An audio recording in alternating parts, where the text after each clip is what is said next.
Doctor Babasaheb BR Ambedkar గారి వర్ధంతి సందర్భంగా గ్రేటర్ హైదరాబాద్ నగరంలో ఉన్నటువంటి ట్యాంక్ బండ్ మీద ఉన్నటువంటి బాబాసాహెబ్ మా దేవుడు అంబేద్కర్ గారికి మరి గ్రేటర్ హైదరాబాద్ మాల సంఘాల జేఏసీ, తెలంగాణ రాష్ట్ర మాల సంఘాల జేఏసీగా మేమందరం కూడా పెద్ద నివాళులు అర్పించినాం. మేమందరం కూడా విజ్ఞప్తి చేస్తూ ఉన్నాం.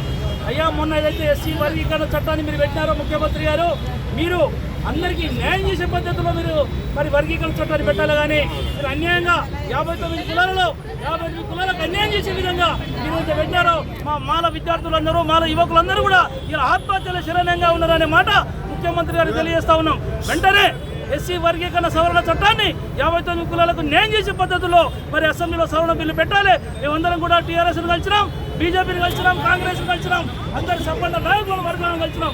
మా పోరాటం వల్ల ఎస్సీలో ఉన్నటువంటి 59 కులాలకు న్యాయం జరగాలని, అదేవిధంగా ఎస్సీలో అయితే గ్రూప్ 3లో 26 కులాలకు అన్యాయం చేసిందో ఇది అన్యాయం కాదయా ముఖ్యమంత్రి గారు. మీరు మాకు అందరికీ కూడా ఒక దేవుడు లాంటి వారు, మీరందరూ కూడా మాకు తండ్రి లాంటి వారు. మీరే న్యాయం చేయకపోతే మేము ఎవరు చెప్పాలి? ఈ రాష్ట్రంలో ఉన్నటువంటి మాలలకు, మాల అనుబంధ కులాలకు 58 కులాలకు న్యాయం జరిగే వరకు తెలంగాణ రాష్ట్ర మాల సంఘాలు చేసి పోరాడుతుందనే మాట ఈ సందర్భంగా తెలియజేస్తా ఉన్నాం. జై భీమ్, జై మాల, జై మాల.